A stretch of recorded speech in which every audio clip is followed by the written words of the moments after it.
pasien di luar yang lagi ngantri.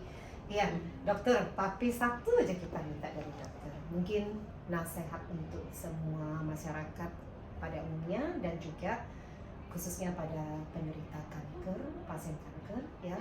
Ya. Okey, kalau kesihatan adalah satu perkara yang sangat penting.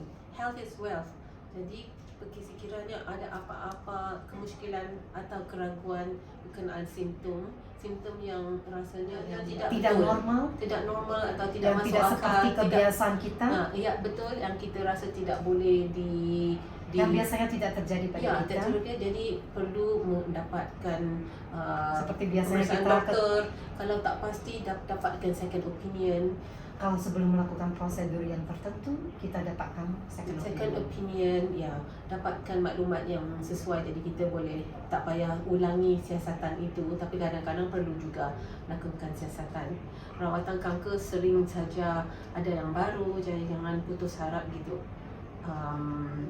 Tahu kesihatan diri sendiri, badan kita bagaimana, jadi kita akan tahu sekiranya ada perbezaan.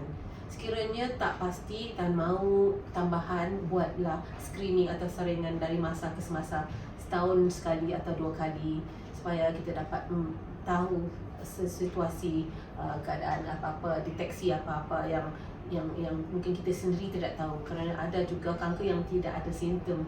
Jadi itu salah satu cara yang boleh membantu untuk mendeteksi kanker pada tahap yang lebih awal.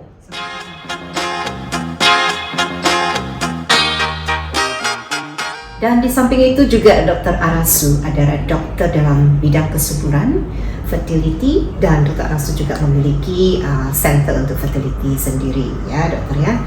Oke, kita sangat beruntung sekali memiliki Dr. Arasu di sini. Dr. Arasu mungkin bisa menjelaskan kepada kita spesialisnya dokter secara singkat, dokter. Nama saya Dr. Arasu. Saya pakar bahagian gynecology dan juga bahagian reproduktif, iaitu bahagian kesuburan. Saya mempunyai lebih 20 hingga 21 tahun pengalaman dalam bidang ini, dan pengkhususan saya lebih kepada bahagian gynecology daripada bahagian sakit-sakit biasa gynecology seperti fibroid, myoma, dan juga daripada kanser rahim atau kanser cervix atau apa-apa kanser yang berkait rapat dengan bahagian wanita, reproduktif wanita, dan juga bahagian kesuburan iaitu bahagian fertility. Saya rasa kalau saya perlu bagi apa-apa nasihat pada sesiapa wanita di luar, yang beberapa perkara yang kita perlu tahu untuk kesihatan wanita. Kanser tidak timbul secara dalam sehari dua. Tidak mendadak. Dan kita tahu kebanyakan kanser, especially for women cancer can be detected early. Pap smear, jangan lupa pap smear. Dan setiap kali kita buat pap smear, buat ultrasound sekali bersama dengan pap smear, sebab pap smear hanya untuk kanser pangkal rahim screening.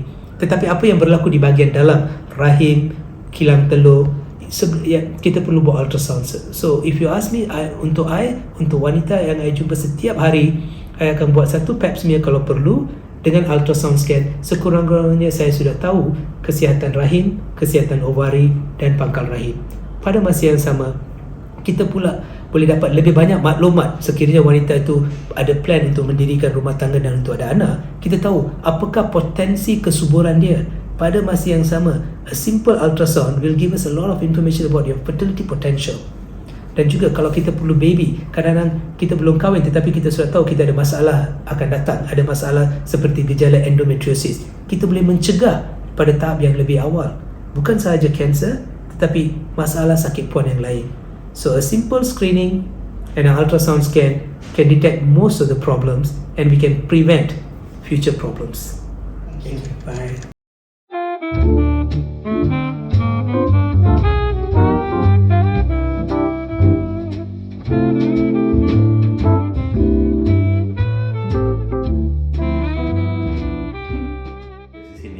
Sebagai pakar payudara dah dekat 20 tahun lebih. Kalau kita ikut sepanjang umur dah 40 tahun dah buat kerja pembedahan untuk bahagian-bahagian itu, yang dalam 20 tahun yang kemudian ini adalah semuanya adalah untuk sakit-sakit payudara, sakit-sakit kanser payudara dan sebagainya. Itulah pengalaman saya, yang kebanyakan adalah untuk memberi prihatin supaya wanita dapat mengalami experience untuk kanser dan bagaimana untuk nak mencegahkan kanser dan juga macam mana akan nak jagakan selepas dapat kanser. Itu adalah satu cara dalam kita punya association untuk memberikan pengalaman yang sewajar untuk wanita, satunya sebelum dapat kanser, nombor dua selepas dapat kanser.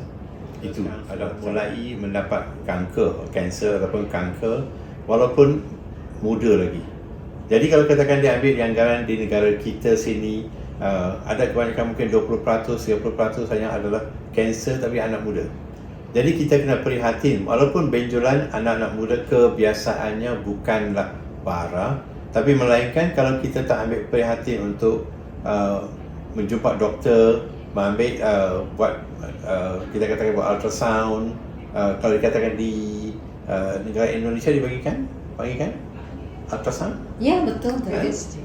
Itu kita dapat kekalkan adakah benjolan ini cair, air ataupun dia benda yang beku.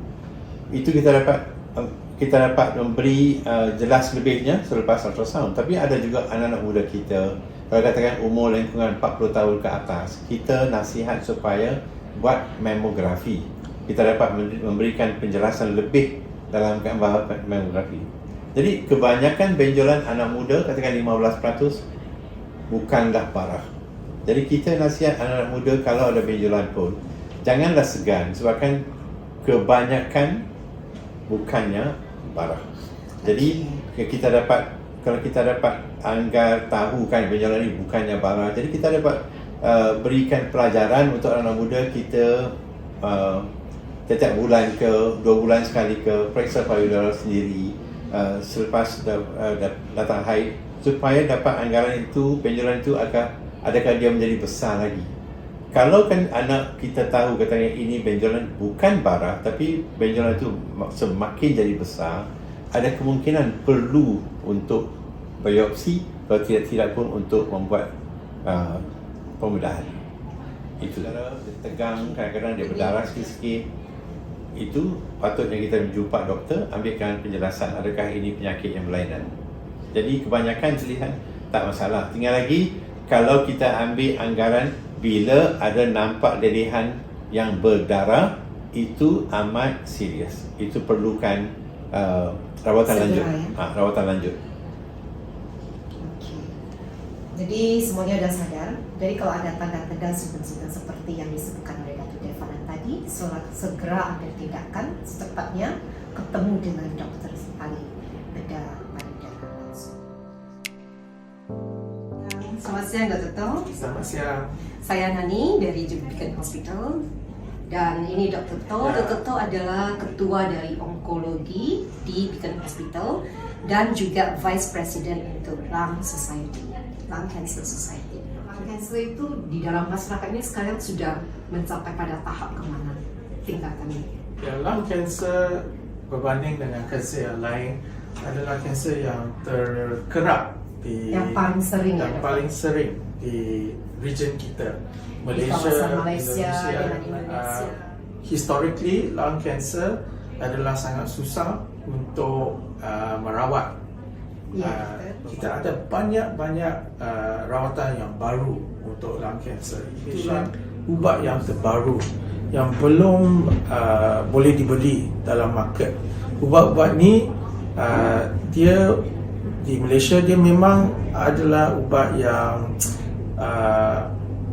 canggih, yang macam di Amerika dia mengguna ubat tu, tapi dalam region ini kita baru mula mengguna.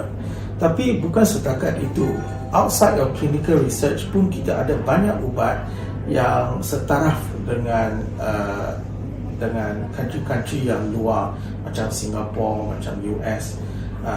Ubat-ubat tu macam immunotherapy dan targeted therapy.